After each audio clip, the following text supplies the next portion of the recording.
Toda soledad es fundante. El ser solo es un ser que reúne todas las soledades del mundo. Y por eso, o debido a eso, toda soledad es fundante. Se turna en un cuerpo y en un nombre. La soledad del que añade a su lánguida bolsa el folleto con ofertas coloridas del supermercado. E invariable desanda sus pasos con ojos de haber hallado un amigo. Es también mi soledad. La soledad del que vueltas da sobre una cuadra conocida, esperando se abra un pasadizo en las mismas esquinas donde dobla. Es también mi soledad. La soledad del niño que ha crecido y engendrado otros niños, creciendo bajo la custodia de una soledad hereditaria y longeva, es por supuesto la mía, la del niño que está por venir. Este es un poema del poeta venezolano, nacido en 1982 en Maracaibo, Ricardo Montiel. Ha publicado los libros de poesía Ciudad Blanca sobre fondo blanco en 2015, Agonía de los días terrestres en 2018 y en 2020, El inclasificable S,M,L en 2020. Textos suyos han aparecido en medios digitales e impresos en Argentina, Costa Rica, Estados Unidos, España, México, Colombia y Venezuela. En el 2021 publica El rezo de los chatarreros, que obtiene la mención de honor del 8º Premio Internacional de Poesía en Paralelo Cero, y es por lo que ahora estamos convocados para celebrar este nuevo libro que viene a ampliar la familia de la colección El Otro Ángel, del Ángel Editor. Así que para mí es un gusto poder recibir aquí a Ricardo. Bienvenido. Hola Santi, el gusto es completamente mío.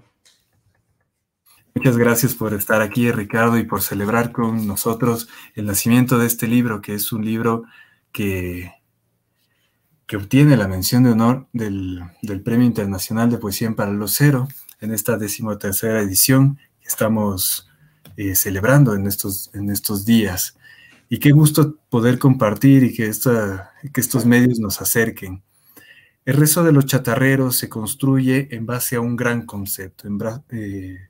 En una lectura se logra percibir la memoria, lo cotidiano, también la poesía del yo, sin caer en lo confesional. Y por ahí quisiera empezar. En esta oportunidad, creo que si bien el libro se configura dentro de una postura del yo, de un yo que trasciende y que se vuelve global, cómo el poeta define hasta dónde demarcar la experiencia o hasta dónde contar la experiencia propia para que el lector llegue y se apropie de ello y haga su propia lectura. Bueno, antes que nada, buenas noches y muchas gracias. Yo te diría que, digamos, toda preocupación, o mi preocupación, digamos, es la construcción del objeto estético. Más allá de lo que puede ser la anécdota que está detrás de lo que impulsa ese poema o ese texto, más allá de la imagen o de ese impulso abstracto, digamos, que te lleva a construir determinado texto, es la elaboración de un objeto estético, ¿no? Y ahí interviene el lenguaje e intervienen otros hilos que no sabría cómo explicarlos, que son un tanto misteriosos. Pero a mí lo que me ocurre digamos, con el yo poético, el mentado yo poético, desde el cual uno escribe, digamos, yo no le presto mucha atención a desde dónde yo escribo, o desde dónde estoy posicionado para escribir determinado poema o determinado texto. Creo que confío mucho en cuando el poema en sí parece tener su propia voz, ¿no?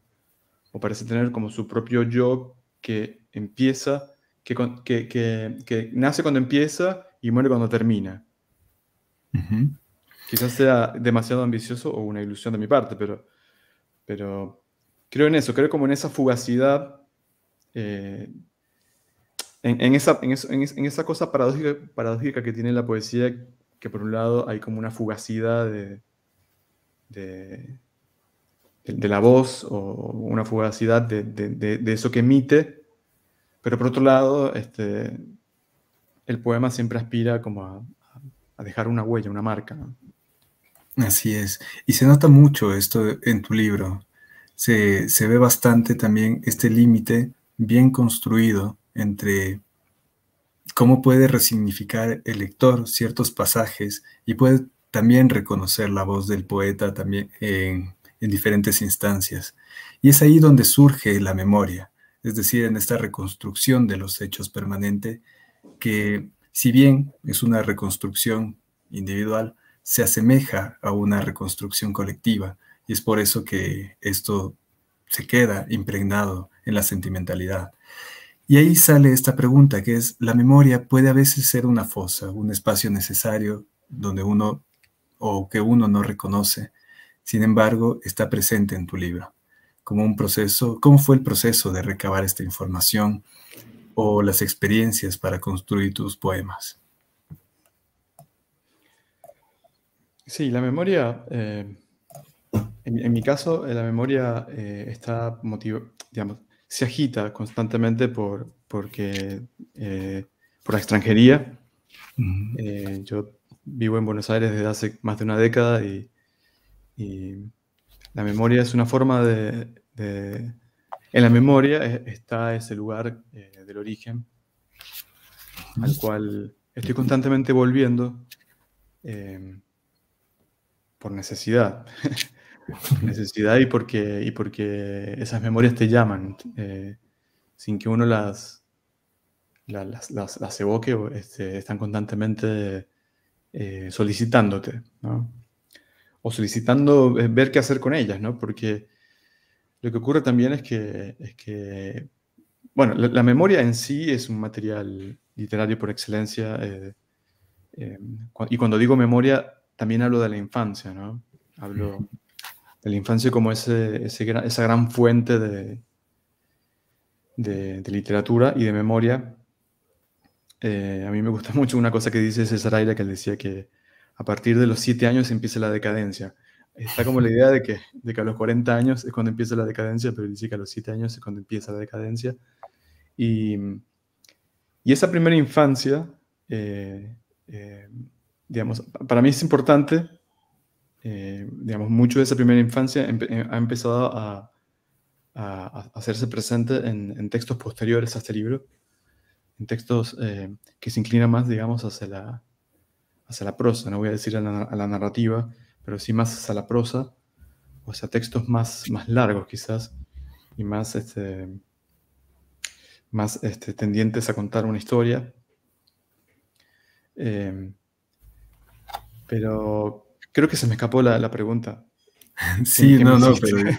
pero no hay ningún problema porque justo topaste un tema muy importante en el libro, que es el origen, ¿no? Es esta necesidad de recurrir al origen y de reconocer ciertos espacios y ciertos pasajes, pero el origen no como el sitio, no es como un espacio, sino más bien como las personas que lo habitan, ¿verdad? Es esta cotidianidad que conlleva todo ese recuento de la infancia. ¿Crees que es decir, que esto se sobrepone o se bifurca en un momento determinado el origen, las personas con el sitio? ¿Se bifurca o se sobrepone en tu poesía? Yo diría que se arremolinan. Y porque hay muchas marcas, digamos, que tienen que ver con el origen, o sea, no estrictamente lo afectivo relacionado a las personas, ¿no? Por supuesto, hay un distanciamiento de esas personas, que puede ser, bueno, puede ser tu padre, puede ser tu madre, puede ser un hermano, puede ser incluso los amigos. Pero también hay muchas marcas que están relacionadas también a cuestiones culturales mucho más complejas, ¿no? Como por ejemplo el petróleo, ¿no? Yo vengo de Maracaibo, que es una ciudad petrolera por excelencia, digamos. Es una ciudad donde tenemos petróleo bajo nuestros pies. Y el petróleo de algún modo ha moldeado como el estilo de vida desde los inicios del siglo XX, ha moldeado nuestro estilo de vida y nuestra manera de relacionarnos con muchas cosas.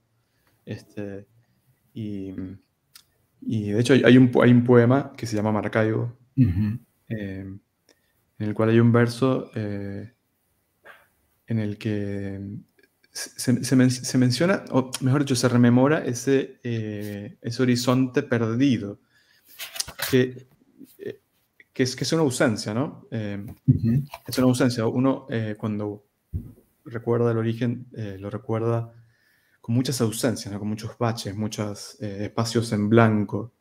Y este recuerdo, que es un falso recuerdo en realidad, porque es un recuerdo que pertenece a otra generación, perdón, es la generación, digamos, anterior al petróleo, que es la generación portuaria, porque además Maracaibo es una ciudad que tiene un lago, que tuvo una vida portuaria muy, muy, muy fructífera y muy rica antes de la aparición del petróleo. Entonces, de algún modo, ese horizonte previo fue como enterrado, ¿no?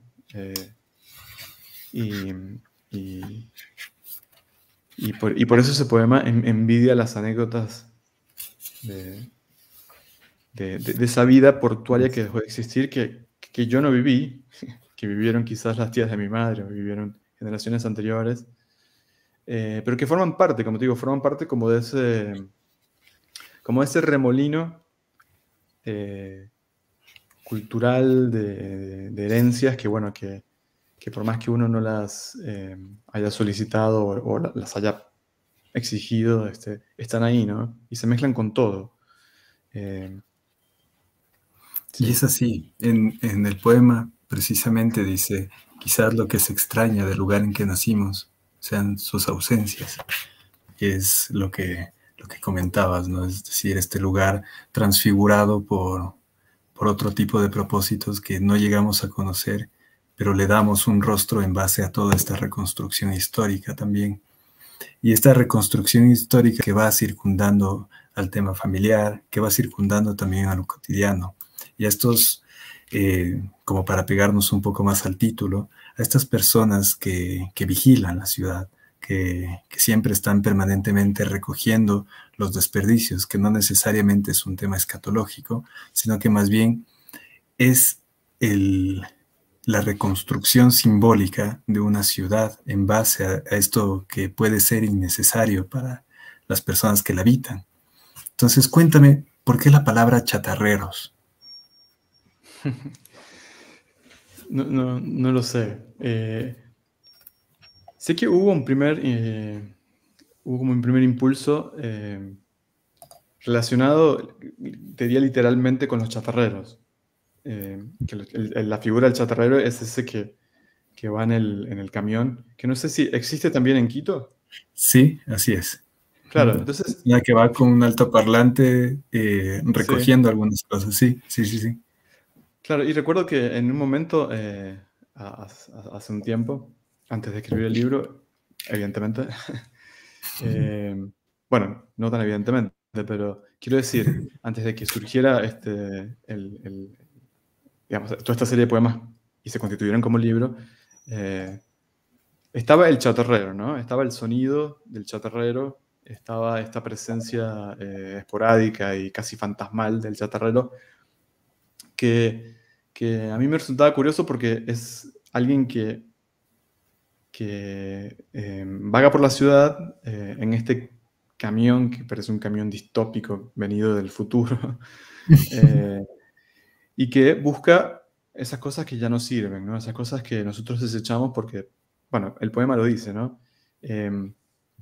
Y no quiero explicarlo, pero quiero decir, eh, yo dije, ay, en esa figura del chatarrero, que además es como una cosa tan anodina a la vista de todos, bueno, es el chatarrero, o sea, no tiene ninguna importancia.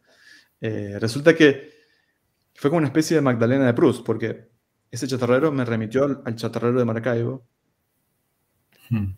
y bueno, y quizás cuando esté en Quito, en algún momento, eh, Se escucharán, sí, de seguro.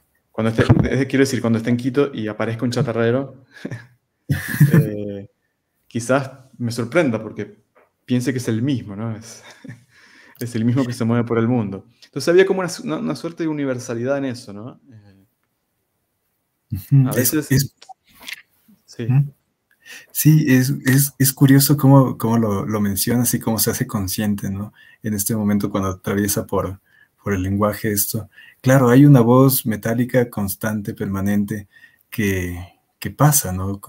Recogiendo estos desperdicios, estos metales que aparte en sí mismo, el metal, porque acá es exclusivamente el metal lo que suelen recoger estas personas. eh, entonces es bastante sonoro. Entonces hay una imagen que acompaña también el sonido. ¿Tienes sí, alguna sí. memoria sonora de esto? Es interesante eso de que, bueno, de que además es muy sonoro.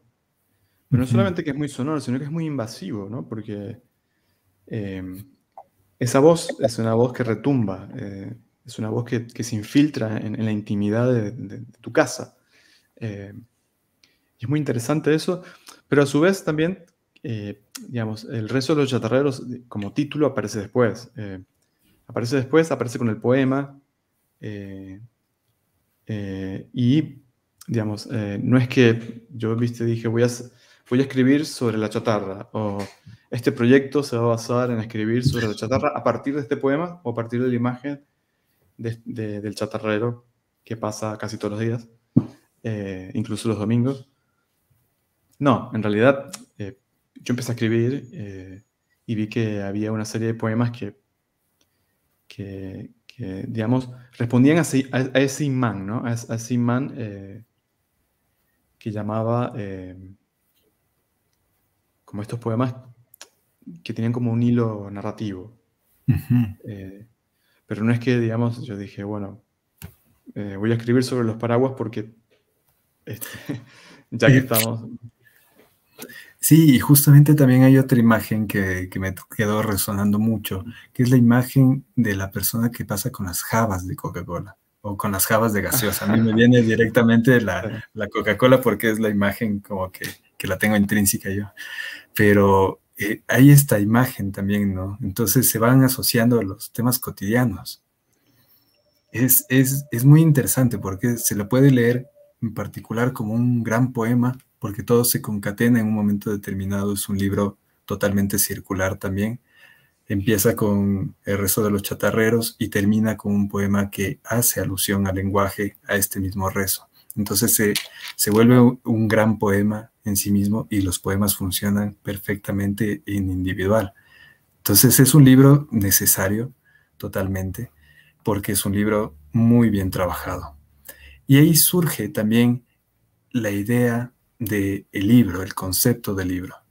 En un momento determinado tú empezaste a escribir, me decías que no escribiste bajo una temática, sino que fueron uniéndose, fue este poema imán que se fue adhiriendo a los otros. Tal vez llega a tu memoria cuál fue el primer poema que tú escribiste de este libro. Bueno, quizás fue ese, quizás fue el poema del camión de Coca-Cola. La verdad no recuerdo. O sea, también quisiera, antes de olvidarlo, decirte que tengo mis reservas respecto a que un libro sea o no necesario. Eh, es como mucho decir que un libro es necesario. Este, de hecho, por lo general, cuando leo o escucho que alguien habla de un libro necesario, siempre me genera mucha duda, ¿no? Y me genera mucha intriga también porque hay tantos libros, hay tanta cosa escrita bueno, que es muy difícil, ¿no? Determinar. Ujú. Además que, bueno, la literatura, la poesía, creo que es necesaria para nosotros los que la escribimos. Quizás no tanto para quienes leen. Habrá lectores que sí, que la necesiten, digamos, legítimamente, ¿no? Para poder sentirse mejores o bien. Pero, no sé, tengo mis reservas respecto a eso. Además que, bueno, esa necesidad quizás tenga un tiempo determinado, ¿no? Porque Totalmente. yo Ujú. incluso te diría que esos libros que la crítica llama necesarios son los que menos duran, ¿no? Yo creo que sí, porque responden primero a la inmediatez y estos libros, pero yo considero que hay algunos libros que se quedan como lecturas de velador justamente por eso, porque enganchan o empatan con el lector. Y eso es lo que defiendo en esta parte del libro necesario. No, Y sí, ojalá. personalmente creo que es un libro que se queda y eso es lo lindo. Pero Ojalá. bueno, como tú dices, el tiempo lo dirá, así que Sí, sí. Y no, bueno, ojalá no termine junto con la nevera en el camión del chatarrero. Aunque tampoco me molesta, pero no, volviendo a la pregunta que me habías hecho antes, eh, fíjate que no solamente creo recordar que fue ese el primer poema, pero no importa en realidad, porque eh, creo que son múltiples los disparadores, son múltiples y diversos los disparadores de un poema. Por ejemplo, este poema del camión de Coca-Cola, ujú, eh, que, Lo recuerdo particularmente porque tengo la imagen de haberlo visto mientras viajaba en el colectivo, en el bus. Y justamente estaba leyendo un libro de Patricia Cavalli que se llama Siempre Abierto Teatro. Y no sé si fue la lectura de ese poema, bueno, o el libro en general, o el nombre del libro, que como que me di cuenta que había algo ahí, ¿no? Había como una, como una especie de imagen que me llamaba. Y después el poema se empieza a escribir, digamos, con una intención de escribirlo nada más. Y a medida que vas avanzando, vas descubriendo qué dice ese poema, o sea, o qué entraña, ¿no? Ese primer verso. Que en mi caso son poemas muy cortos, son poemas muy, muy veloces. Creo que lo mío está más, se inclina más hacia la pieza compacta que hacia el poema de verso trabajado, extensible, etc. Y lo que ocurre es eso, que termina siendo, al menos en los poemas de este libro, un poco lo que decía Fabio Moravito, ¿no? Él decía que el poema es un acelerador de partículas. Ujú. Y que de hecho Fabio está presente en el libro, ¿no? Lo tenemos acá Sí, de hecho es el epígrafe. en un epígrafe, así es. Y también, bueno, la velocidad. Hay un miedo que me llamó muchísimo la atención. Hay algo que me resonó mucho y es este poema a las motos, que no habla de las motos en sí, sino habla esta transfiguración que en un momento determinado se lo propone al ser. Quisiera que nos cuentes un poco, porque es un poema muy confesional, pero a la vez no del tema, sino habla de otra cosa totalmente diferente, creo yo. No, el poema Contra las motos es un poema, digamos, que nace por el hecho de que yo odio las motos. No, no odio las motos, pero quiero decir, odio el ruido que producen. Y porque me di cuenta que, digamos, empecé a indagar por qué a mí me generan aversión. O sea, que es un ejercicio cotidiano que hago. Empiezo a indagar en esas cosas que me generan aversión, ¿no? Esto que decía Eve Ward, ¿no? Eve Ward decía, aquello que no te gusta, en realidad, digamos, en la relación entre uno y lo que no le gusta, el que tiene el problema es uno, ¿no? Sí. Entonces, yo me preguntaba, bueno, ¿y de dónde viene esta aversión a las motos? Y como también hay como una manía, que puede sonar un poco pretencioso, pero de algún modo lo es una manía que siempre llevo lo que pienso hacia la escritura, digamos, o hacia ese estado de estar constantemente pensando literariamente o ficcionalmente o pensando en materiales, ¿viste? Materiales que están ahí como flotando en la realidad. Yo decía, claro, es muy distinto escribir andar en moto, porque andar en moto implica la velocidad para lograr cierto equilibrio, ¿no? Ujú. Creo que por ahí viene como la versión. Y porque, bueno, como te digo, es muy contrario a la lentitud necesaria para escribir y para profundizar en ciertas cosas, ¿no? Pero bueno, como te decía antes, el poema parte como de un disparador, que puede ser ese, y luego se empieza como a tergiversar, empieza como a torcerse y a meterse como en otros lugares, otras zonas que van revelando otras cosas, o no, o las van... eh, o va reflejando otras cosas. Se convierten como espejos también, ¿no? Ujú. Sí, me llamó personalmente la atención ese poema, porque da la sensación de que vas entre los carros, ¿no? Como en este último apartado, donde describes que la moto va esquivando con ciertas maniobras los autos y todo, y se va adentrando en estos escondrijos, ¿no? Buscando los espacios. Y yo creo que también lo hace el poema. Entonces, por eso más bien sentía como ese sonido de una voz poética ahí. Y también en el tema del linaje. En el tema del linaje también y hay una línea temporal dentro del libro que está, no sé, marcada. Hay la infancia, hay la caída de los héroes de la adolescencia, que es un poema también que me gusta mucho. Y sí, yo creo que este poema da un quiebre al libro también, ¿verdad? La caída de los héroes de la adolescencia. ¿Cómo llegas a concebir este poema? Porque yo creo que hay otra voz que se transfigura también. Sí, ese poema particularmente tiene que ver con un momento en el que yo creo que es un poema que surge de un momento ¿cuál sería la palabra?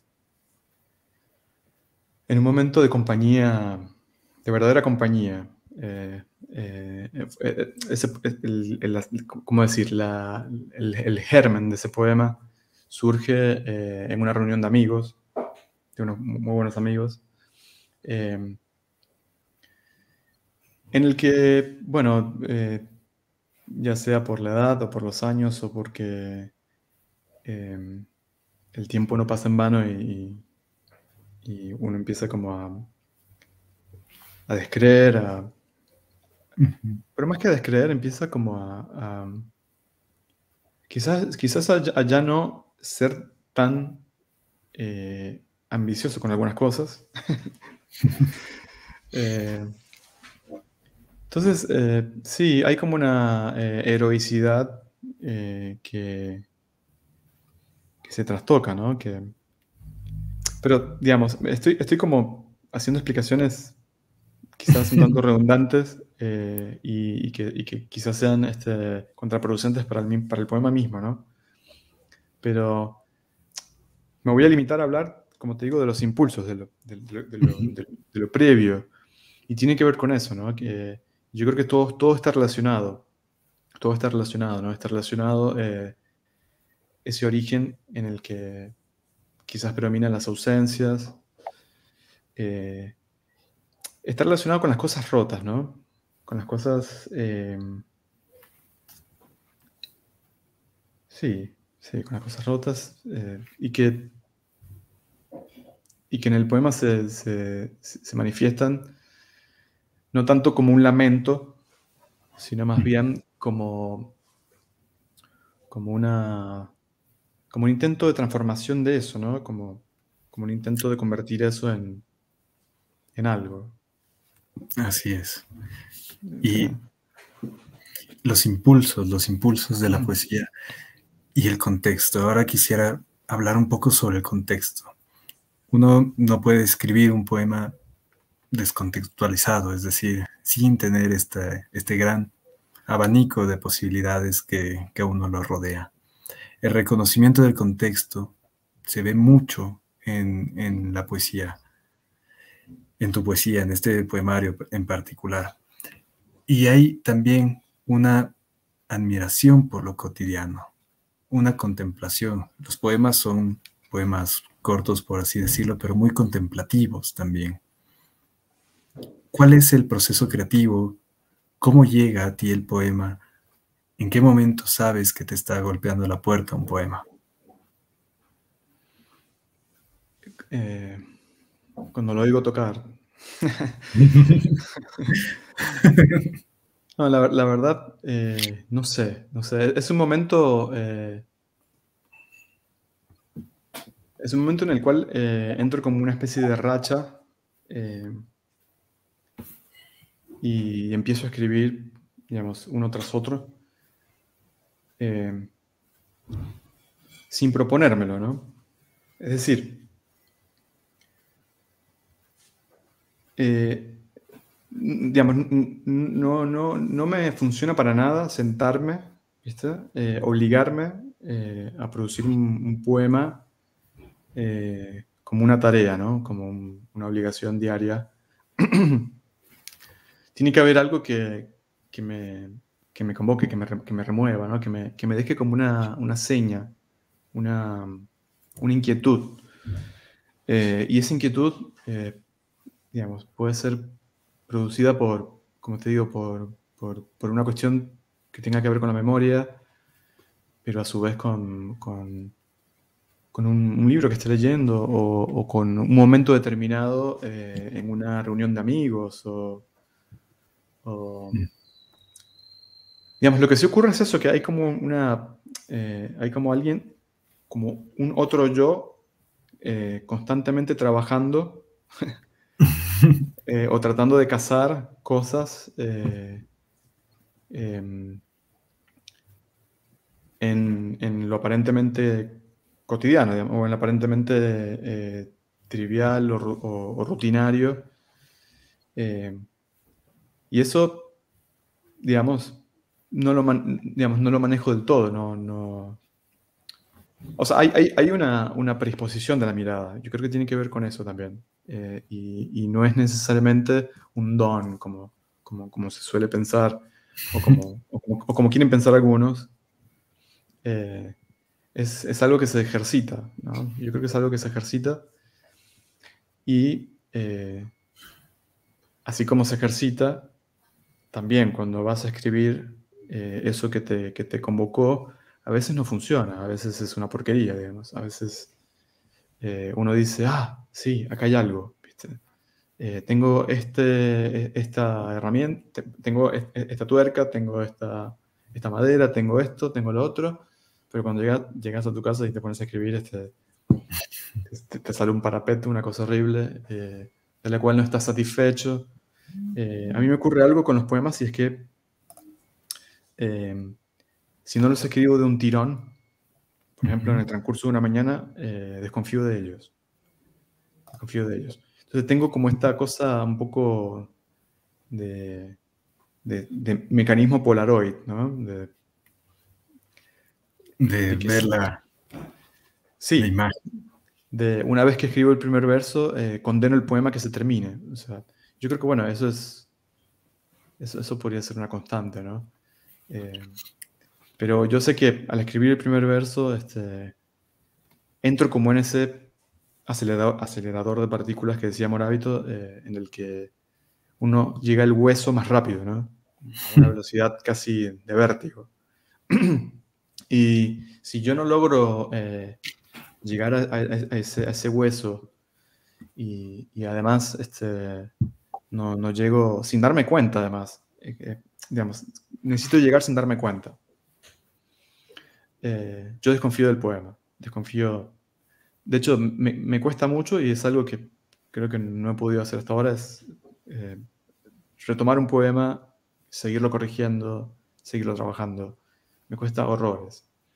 Qué interesante, has dicho muchísimas cosas para ir recapitulando. Y lo que me quedó sonando es esta tarea, ¿no? Esta tarea diaria de que a veces se puede como pensar. Y me hizo acuerdo a un poema de Hellman que se llama Juguetes, cuando dice, hoy compré una escopeta para mi hijo y habrá que alertar al barrio y al mundo en general, porque ¿qué haría ahora la inocencia que está armada? Y él está intentando escribir un gran poema, ¿no? Y al final del poema llega la hija, le coge de la mano y le dice, le tapa los ojos con un papel, y le deja durmiendo. Y al final de cuentas, Hellman vuelve, o la voz poética vuelve y cierra los papeles y no escribe nada. Entonces es justamente este juego, ¿no? Es decir, los detalles y lo cotidiano. Y eso es lo lindo que construye la poesía. Y también esto me llama muchísimo la atención, la desconfianza en el poema.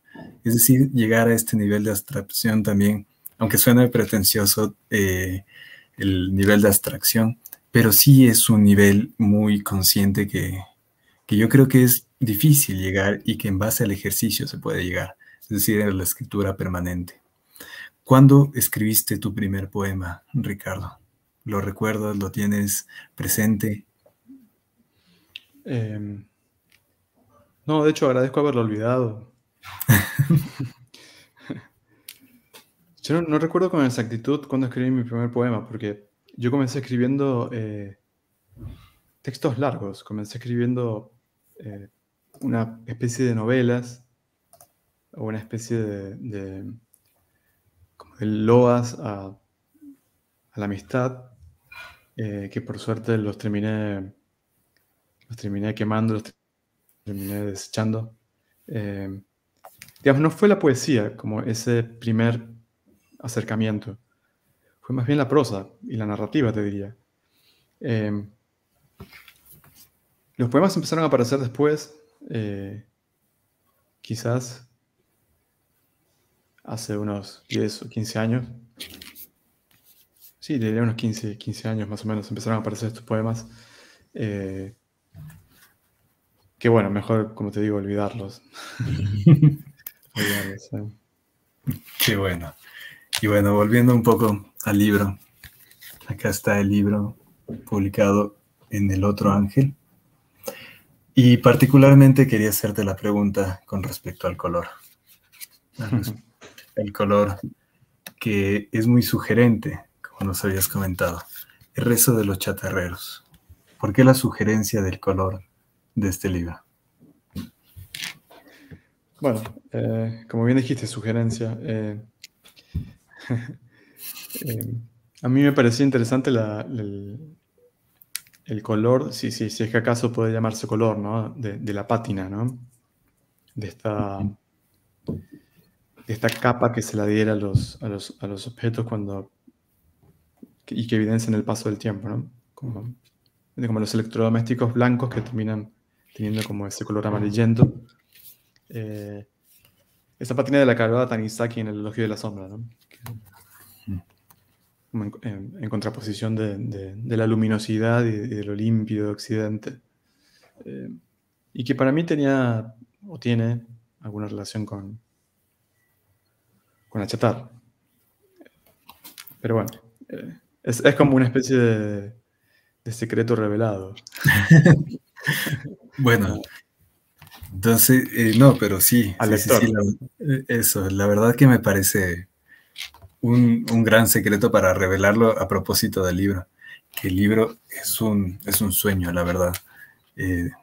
Como te digo, esta colección es una de las colecciones que se han ido alimentando paulatinamente de El Ángel Editor, y celebrar también esta mención de honor del Paralelo Cero, lo vamos a celebrar, de hecho, con una lectura tuya. Quisiera dar paso a una lectura tuya de unos 4 poemas, y después seguir conversando un poquito. Dale. ¿Sí? ¿Te parece si leemos los poemas que mencionamos?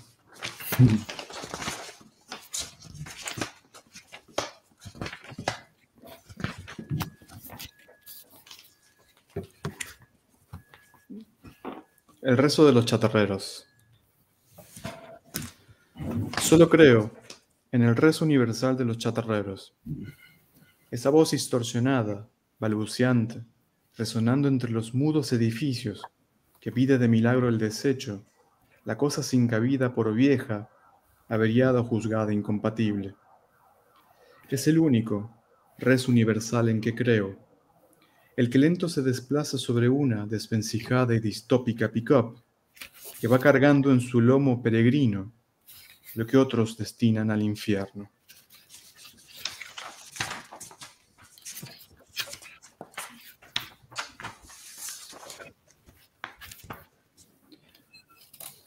Veo al repartidor de gaseosas correr el holgado telón, las gaveras apiladas sobre el móvil escenario de un teatro contingente y abierto.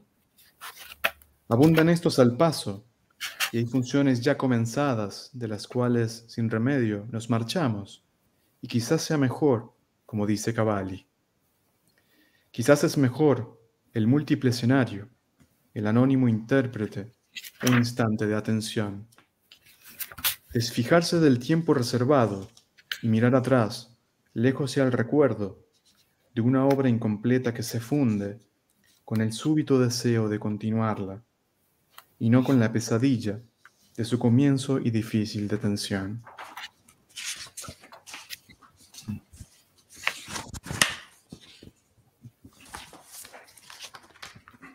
Maracaibo.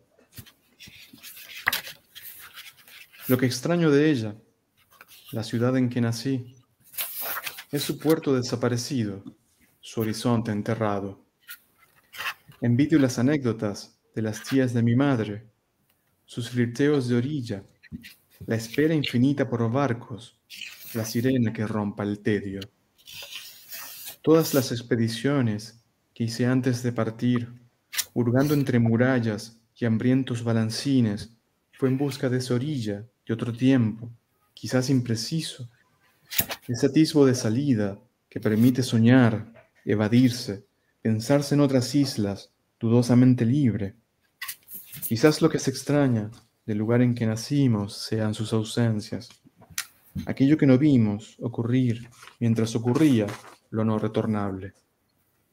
Quizás todo gentilicio está hecho de eso, un puerto desaparecido, un barco que busca dónde volver. Y por último, contra las motos.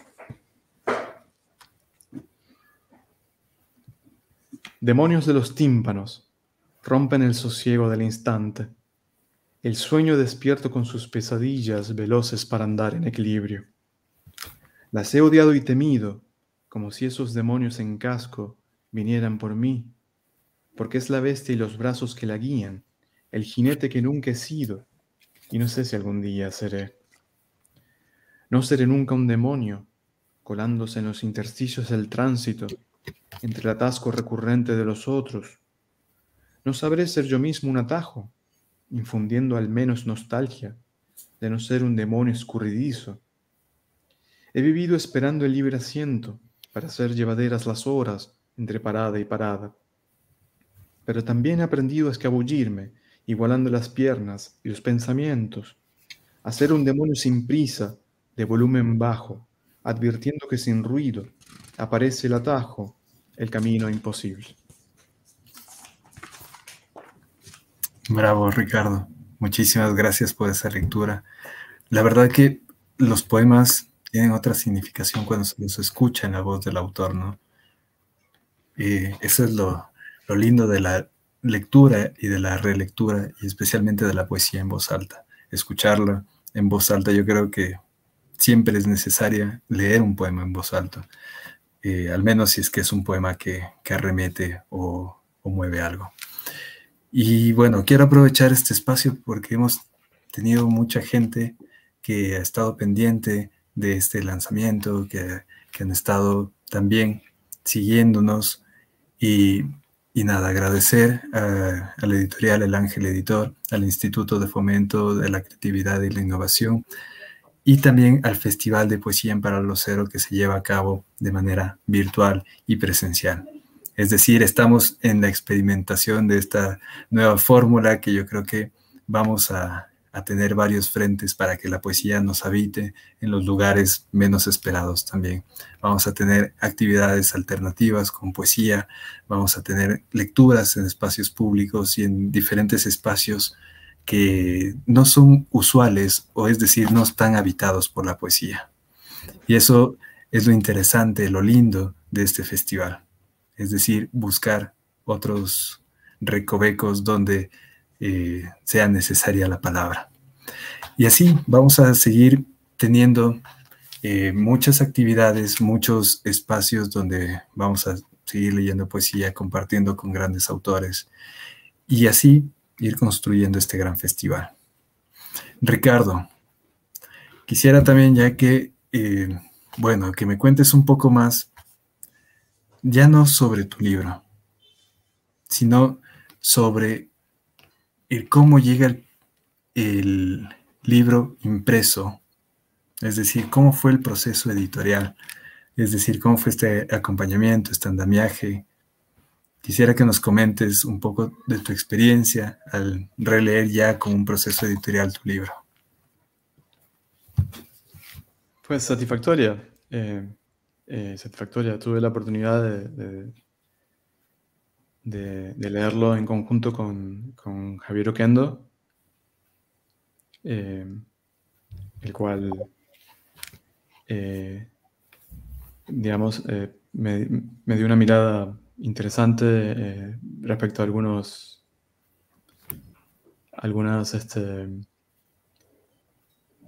palabras, algunos versos, algunas líneas. Y fueron muy, muy positivas. Pienso que hubo como un completamiento, ¿no?, del libro. En el proceso de edición, digamos, no siempre hay buenos resultados, pero en este caso fue muy positivo porque le dio como ¿cómo se llama? Esas flaquezas, esas, por suerte, mínimas flaquezas que tenía el libro, las atacó y pudimos completarlo. Qué maravilla. Y en este mismo tono quería preguntarte un poco la pregunta, ¿cómo fue? ¿Cuál fue la primera imagen? ¿Qué fue lo primero que pensaste cuando supiste que obtuviste la mención de honor en el premio de poesía en Para Lucero? Que se habían equivocado. No, es extraño porque, bueno, hay muchos libros, ¿no? O sea, de repente el tuyo tiene cierta notoriedad en medio de un montón de libros, y eso es siempre extraño, por un lado. Yo creo que los concursos tienen esta cosa que parece un equívoco, ¿no? Parece como un malentendido.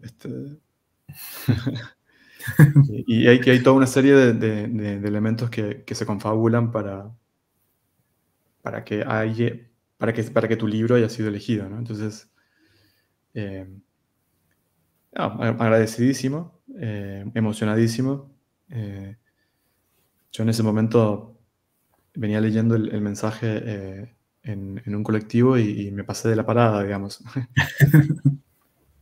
Pero fue muy grato porque, bueno, yo no me lo esperaba en absoluto. Bueno, creo que nadie se espera ganar un premio, ¿no? Así es. Y fue muy grato, no me lo esperaba y fue muy grato.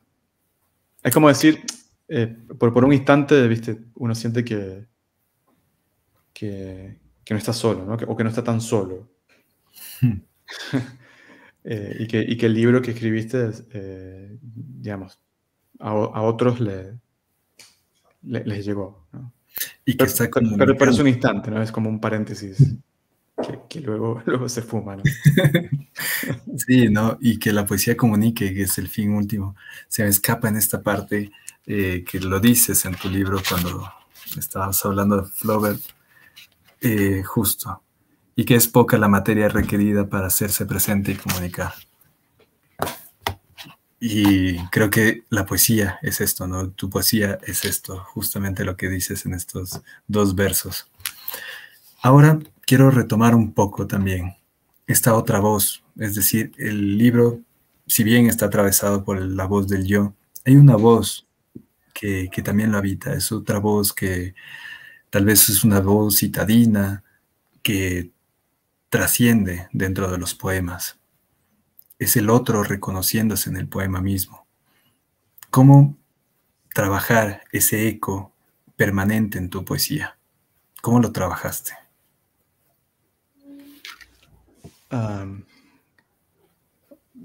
¿Te refieres como a cierta mirada en lo urbano?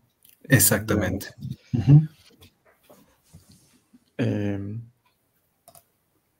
La verdad no lo sé, porque creo que es algo que atraviesa todos mis libros. O sea, desde Ciudad Blanca sobre fondo blanco, la ciudad está muy presente, ¿no?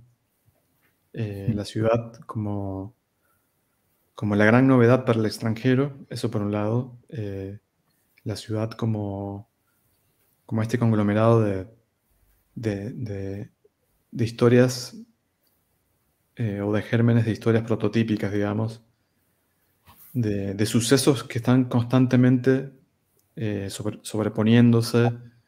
A mí me atrae mucho la simultaneidad, ¿no? Que yo, digamos, lo llamo un fenómeno, pero para darle algún nombre. Y de hecho, en este último anterior libro, SML,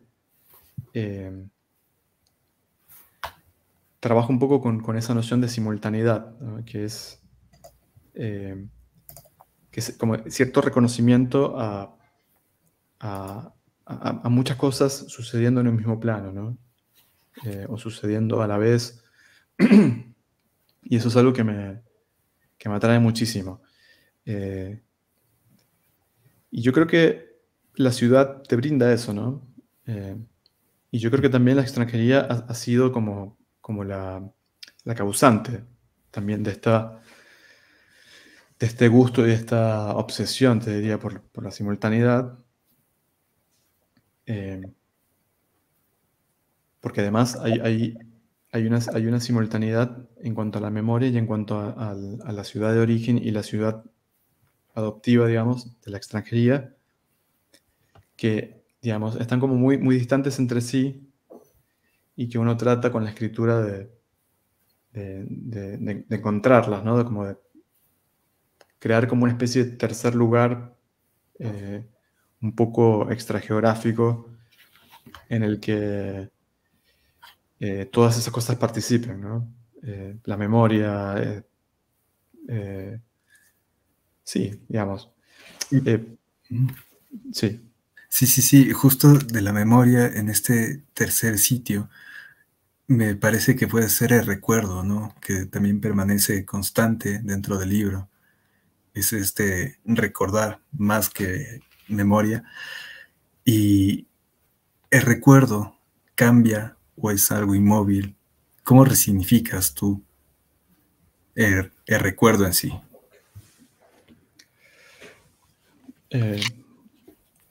Yo creo que todo recuerdo tiene una cuota importante de invento, de reinvención, ¿no? De reinvención. De hecho, la escritura misma de la memoria es una forma de ordenamiento de ella y de la misma y quedan muchas cosas fuera, ¿no? O hay cosas que se reinventan, para que encajen. Pero yo creo que también, un poco volviendo a la pregunta anterior, yo creo que también la ciudad está muy presente por muchas otras más cuestiones. O sea, creo que también tiene mucho que ver con que a mí me gusta mucho caminar. Soy un caminador empedernido y paso muchas horas a la intemperie, muchas horas en la calle. Eso por un lado. Por el otro, como te decía, hay muchos estímulos, mucha cosa sucediendo en simultáneo y con mucha potencia en la ciudad, ¿no? Quizás la ciudad sea como el territorio de lo simultáneo en tiempo real y la casa, el escritorio, ¿viste? La intimidad del hogar sea como el territorio donde la simultaneidad está más ligada a la memoria, a la introspección. Sería como viajar en el metro o viajar en el bus, ¿no? En el bus hay como un paisaje uno se está moviendo a través del paisaje. Es un paisaje palpable, ¿viste? Es un paisaje, digamos, colorido y en el cual uno distingue muchas cosas y en el viaje en el metro es un viaje nocturno, es un viaje oscuro donde uno tiene que imaginarse el paisaje, ¿no? De hecho, las ventanas del metro por lo general te reflejan, como reflejaría un vidrio al anochecer. Pero lo que quiero decir, ya me estoy yendo por las ramas otra vez. No, pero eso estaba muy interesante, sí. Yo creo que la memoria está constantemente puesta en revisión. Creo que Kierkegaard decía algo al respecto que lo voy a citar mal, pero que tiene que ver con la mirada hacia atrás, ¿no? Como que la vida se vive hacia adelante, pero se comprende hacia atrás. Algo así decía Kierkegaard, no recuerdo exactamente.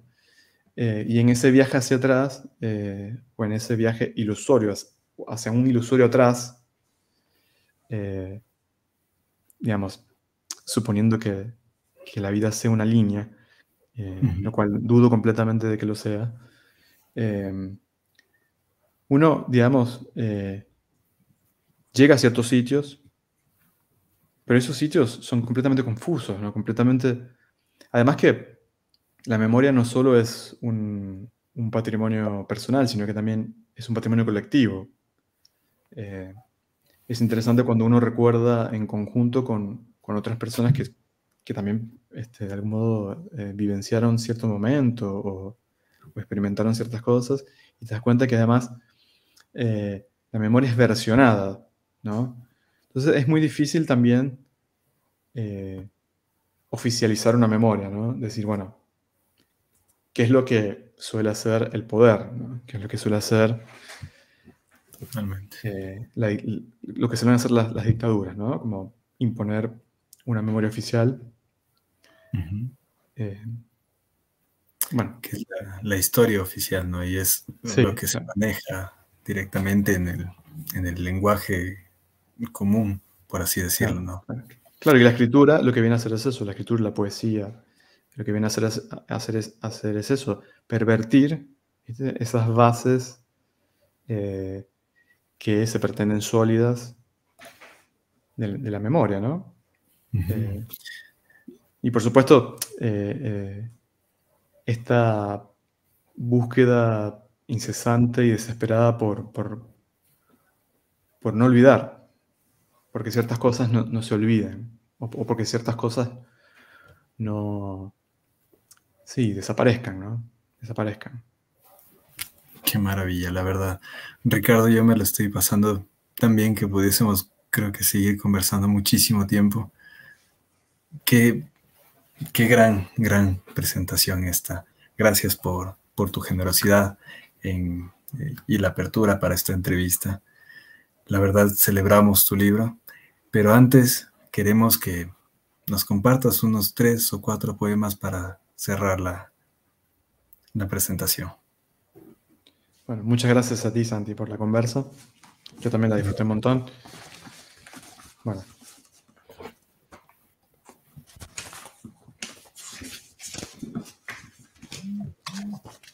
leo este que se llama Las Antenas. Las antenas se elevan esbeltas como secuoyas metálicas por encima de las azoteas. Alcanzan el cielo sin borrarlo, con un yo vacío o un yo de aire, lluvias y pájaros que traspasan. Verlas me recuerda al libro sobre nada que ansiaba Flaubert, y que es poca la materia requerida para hacerse presente y comunicar. Sé que es tarde en mi vida, pero si aún tengo tiempo de volver a mi infancia, haría garabatos de antenas y no de casas ni jardines en mis primeros cuadernos. Treparía por sus múltiples tubos, arrancando sus mangos invisibles. Contemplaría la ciudad y lo lejano, el horizonte brumoso del mundo, bamboleándome en su aguja en la cumbre.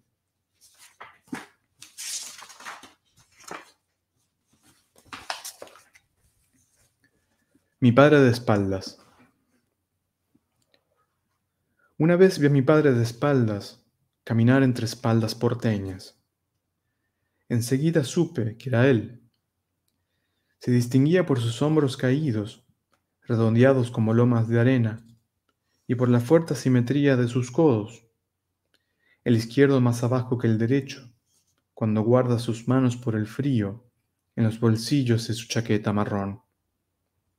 Quise buscar un teléfono, comprobar que él estuviera todavía con vida. Sin embargo, desistí. No quería perder de vista su paso ligero y vacilante, levemente desfasado del resto, como de recién llegado a mí.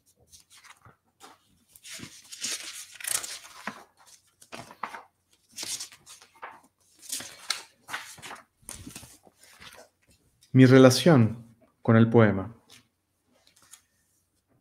es como esos transportes que unen el pueblo remoto, la terminal más apartada, servicio espectral en la carretera, llevando a quien casi lo pierde. Y por último,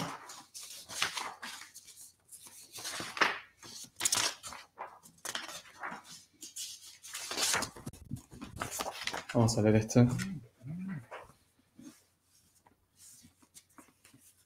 Dedicado a Gabriel Pallares.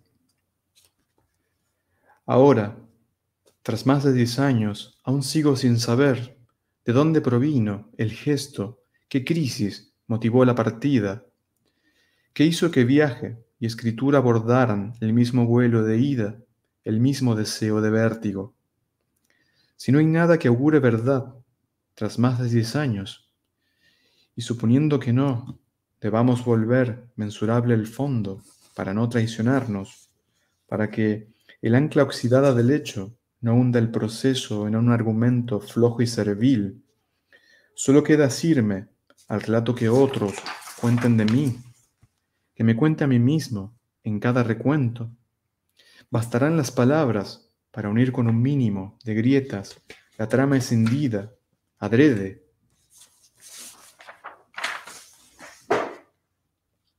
Gracias. Gracias a ti, querido Ricardo. La verdad que le hemos estado pasando tan bien. Muchísima gente estaba esperando este lanzamiento y en esta colección, como les comento, que va creciendo con grandes libros y con grandes autores.